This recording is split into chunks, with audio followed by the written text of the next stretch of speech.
Hi guys, today I want to talk about frequency and how your frequency affects everything in the way you think and the way you act and what you become, right? I'm going over the book Think and Grow Rich, and I think that Bob Proctor really focused on frequency and how your frequency and vibration attracts other vibrations that are on a similar frequency, turning your life into whatever it is that you're vibrating at. So I'm really excited to talk about this line in particular. He is talking about this quote by Henley that says, "The master of your fate. You are the master of your fate and the captain of your soul." Now, this is a part that really stuck with me that I was highlighting, but then this is a part that I really had to underline. And here is what it says. Our brains become magnetized with the dominating thoughts which we hold in our mind, and by means with which no man is familiar, these magnets attract to us the forces, the people, the circumstances of life, which harmonize with the nature of our dominating thoughts. He should have told us that before we can accumulate riches in great abundance, we must magnetize our minds with intense desire for riches, that we must become money conscious until that desire for money drives us to create definite plans for acquiring it. And I think this is so important because we need, as a collective, as individuals, actually better said, we need to be thinking in a way that is abundant, that is more, that is greater, to be able to attract something of that nature. It is so important that we realize what we're vibrating at, where our energy is. And later on another video, we'll talk about transmutation of energy, because it really doesn't matter good, bad, neutral, what energy you're receiving from others or from around you or from outside of you. You can transmute it, which means take it in and push it out to be whatever you please.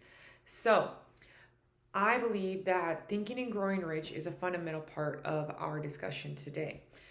Today, I really want to get into multiple streams of income, okay? You need multiple streams. It just is 100% a fact of matter and a fact of truth. And here is the visual, okay?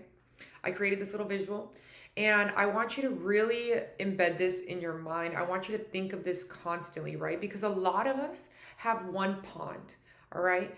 We have a job where we go and, we have our boss, man or woman, usually a man, and we go to them and they tell us what to do and we do it, we work for them, and then they collect off of us. We're one of their streams essentially, right? They have this big business, but even us, we are like a little channel of water that helps them. Even if it's not a lot of profit, it's some 20% that they're making off our heads, right? Our energy, our frequency. They're pulling from us and they're feeding this larger network or this larger stream or pond or whatever you want to call it. But essentially, when you have one job and you are working paycheck to paycheck, you have one pond, okay? And if drought happens, guess what happens to you? Yep. That's why when the economy crashes, you're completely screwed, right? That's why when you don't have real estate, investments, a business, a side hustle or whatever, you are at a complete loss. You are at the mercy of the person that owns the business and probably has multiple streams, right? Because if you have multiple streams, just like we see in the visual, if you have multiple streams, if for some reason there's a drought and one or two of them dry up, you still have access to the other streams that are flowing to you. It is so important that we start rewiring our brain to think about money not so much as a pot, as one pond, as one source, but we begin to realize that money is a currency. That is why we call it a currency. It is so important. I cannot emphasize enough how incredibly aware you must be to understand. Actually, you don't even have to be that aware. This is easy enough to explain to a fifth grader. Okay, it's not hard to understand, but in practice, it's incredibly difficult to create. And I think that this quote, let's go back to the quote, is where it's really important to just come to terms with, right? Because in this quote, what I noticed as I read it was at the very last part of that quote. Until the desire for money drives us to create definite plans for acquiring it. Right? Because it all is going to start in the mind. Once you start seeing the visual image of streams of income coming to you, you can't unsee it. However, a lot of people are like, well, yeah, I know that, but how do I do that? Well, you gotta want it. You gotta understand that you're going to dry up. You're going to not have anything if you do not create your multiple streams, if you don't look for other ways to find that abundance in your life. So until the desire for money drives us to create definite plans for acquiring it. And that's what this is right here. That's what this channel is to teach you all about this book. It's to teach you about your mindset, your money, your emotional control, your emotional awareness, right? And of course, entrepreneurship, purpose. And if you want to have multiple streams of income, you need to find a path to do that. You need to have definite plans, but you need to think it and then feel it for you to act it. It's very simple. You must think, you must feel, you must act. Whatever there's really, really huge feelings surrounding, a lot of you guys don't know how to freaking transmute your energy. That's why transmutation, when we start talking more on another day about spiritual health, you need to learn to transmute your energy. And you're going to hear me say this stuff over and over and over again because it will not stick unless I tell you again and again and again. Transmute, honey. Transmute it. You have something really crappy going on in your life and it's bringing up all these big emotions. Of course you do. We all do. We all do. But you know what I do? I go Jimmy Neutron on them. I have a neutral mindset.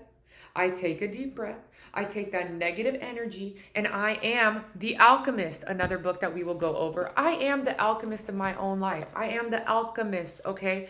I get to decide what I do with that lead, with that absolute dog water energy that others, situation, things out of my control are giving me. I take that by the neck and I say, not today, Satan. And I put it into whatever I want to feel. So big feelings, I change my thoughts. Instead of focusing on all that negativity, on all that badness, and all you think about, you open your mind, third eye open, you open that mind to the desires you actually crave, and you take it all and you transmute it and push it back into the world as whatever you want. This is magic. This is sorcery. This is why people think that you're a witch, okay? Because you could take whatever and turn it into whatever. But again, you must realize you need to create streams for your wealth. Streams. Now, I have quite a few of these. I have investments. I have real estate. I don't have a side hustle. I need to create one. I'm working on that. But that is this. I'm creating an online business. That is this. I am creating online courses. That is all part of my bigger idea and image. But I realized not very quickly, this is so embarrassing actually. Can I just tell you guys, I spent 10 years, an entire decade in teaching, okay? And I was like, I'm doing it because I'm going to change the system. I'm going to make a difference. The system's working exactly as it's designed. It's not meant to teach you these things. You understand that? It's not meant to make you a free thinker, thinking with your third eye open. It is not creating a thinker that can go out into the world and transmute and channel energy and change it and flip it and get rid of whatever you don't want and turn it into abundance. You have been programmed to believe there is good and bad, right and wrong, evil and pure, the devil, and God, right? You have been trained by Marvel movies, by the Disney princesses. You have been trained by all these different things, by the schooling system, the history you learn in schools. You learn that there's the winners and there's the losers, and there's the ones that were righteous and there's the ones that weren't. And guess what? I used to teach history and I had to stop teaching it because I was like, oh, honey, we're only teaching them one kind of history. Where is like the spiritual history or anything that's going to teach these kids to think for themselves or enlighten themselves or any of that? We are purposely not teaching children that. We are teaching our children to sit, to comply, to follow rules. And you know what? I love teaching because I got to make a difference. And I always saw the bad kids as honestly my favorites because I was considered sped in school. Okay. They were like, oh yeah, she's special needs. She's, and over here I'm discarding myself in my own head. Oh, I can't read. I'm stupid, blah, blah, blah. I got a master's degree without any problem, okay? I read at a higher level than the average person in the US now. I have read more books since graduating school than I ever read the entire time I was in school. In fact, I didn't finish a book cover to cover until I picked up one of Alan Watts' books when my friend gave it to me at like 18 years old, okay? I never read a book because I just spark noted it because I understood how to do good in school. Even, I graduated out of SPED because one day I was like, oh, one teacher was like, you can do this, Jessica. I have faith in you. And I was like, period. And then I did it, right? But she changed my mindset. And that's what I was doing in the education system. I knew I was changing certain kids' mindsets. And then eventually I had to stop teaching history. And then I was like, oh, I'm going to teach outside of the system. And then I private taught some kids. And that was miserable. So I quit that.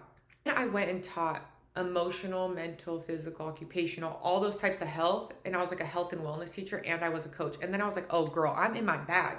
I love this. This is exactly what I am destined to do. We were meditating. I was teaching them to raise their vibration. We talked about our good things. Then we'd go out and exercise, which transmutes and changes your energy as well, which uses the excess energy in your body, right? But my time came there where I'm like, no, because I'm still in this system and I'm still around energetically these people that don't necessarily want to be here, that have to be here, these children. And honestly, I was like, I love what I'm doing. I'm planting great seeds in these children and I understand that what I'm doing is from like a good place, but I have a bigger vision now. I'm just so in a different headspace. I am thinking like this book because what came to me. And again, I picked this book up after I was done with my last day of school. Probably like 2 weeks later, I was like, I need this book again. I need to reread it because I have a different frame of mind. And again, right here, this is what I started reading. Mind you, I've always worked in Title I schools because I love the kids there because I was one of those kids and I really wanted to make a difference for these children. But what I realized was this, quote. So what I realized was our brains become magnetized with the dominating thoughts with which we hold in our minds. And being around people that I can't control, right? Because I've always heard the saying that like when the teacher or when the student's ready, the teacher comes. And what I came to realize was that I was ready to teach different people. I was ready for the people that really, really were looking for this change, not people that were forced to go to school and then had to change to conform to me because I was there and they were forced to take my elective course. So that's what I'm saying, right? I was realizing, I've read this book before, but again, different things stand out to you at different points of your life. That's why repetition is so important. That's why it's so important for you to reread books that you've read before. You need to reread because once you have a different level of awareness, you will read things differently, literally. So then I realized that before we can accumulate riches in great abundance, we must magnetize our minds with the intense desire for riches that we must become money conscious until the desire for money drives us to create definite plans for acquiring it, which is exactly what I'm doing right now. I'm creating all of these lessons that teach you how to manage your frequency, how to be neutral, how to have multiple streams of income. It's also important. And the other thing I had to do, which is also in this book, which I'm realizing I did, which is, let me find it here. I was like, wow, I'm really doing this right now in my life and it's kind of crazy, but I'm very proud of myself, which is, where is it? La la la la la. Oh, right here. And again, I'm only on chapter 2, so I can't wait to tell you guys all that I discovered throughout this book because again, I will be repeating myself a lot. Where attention goes, energy flows. What you think you become, all those things. But he basically said, burn the boats, right? He said he left himself no possible way of retreat. He had to win or perish. And that's where I'm at. I either have to win or I perish. I'm doing it. I'm going to make these videos. I'm going to push myself. And here we are. And you should too, right? You will not become successful if you don't do it daily. You will not become successful until you put your back against the wall. And that's where I'm at, and that's what I'm doing. And I can't wait for you to join me, because I am not only going to teach you how, I am going to model for you how. And monkey see, monkey do. If you are trying to come up, I'm actually the best person for you to follow. I'm actually the best person for you to subscribe to, because over my lifetime, if you are with me right now, you will grow with me. You will see how following these principles and doing the reps every day. If there's anything I learned from that job as a health and wellness coach and PE teacher, essentially, is that every rep is very important. Even if it's a minor amount, every day a little bit goes a hell of a long way. And I cannot wait to see what you do with the information I keep teaching you. So let's keep it at the front of our minds. Multiple streams of income. You deserve it. You can see it. But until the desire is so deep that you are willing to burn the boats and truly go for it, you will not. So on that note, come join me on this mission and let's do it together. We're going to learn all about finances, all right? But not the way school taught you. We're not learning trig. We're not learning calculus. We're not learning accounting, baby. We are learning the truth about currency. Currency. Okay? And then also, we're going to be learning about our spiritual world, how to think and grow rich. We are going to think constantly about what we want, absorb it, feel it, think it, become it, right? Think, feel, become. That is what we're going to be doing. Then we will also be talking about your purpose and how to build one out of nowhere, because everybody's like, find your purpose, find your purpose, find your purpose. No, build your purpose, figure one out, pull it out of your own butt. I don't know, but we're getting after it. Then last and not least, how to control your emotions, because emotional control makes you a wizard, makes you a witch, makes you able to transmute and take energy and turn it into whatever it is you please. So come with me, let's do this together, and let's watch and learn from one another and figure out how we are going to discover who we are and stop being told who we are by the educational system. If you graduated life feeling like you don't know who you are, then this channel's for you.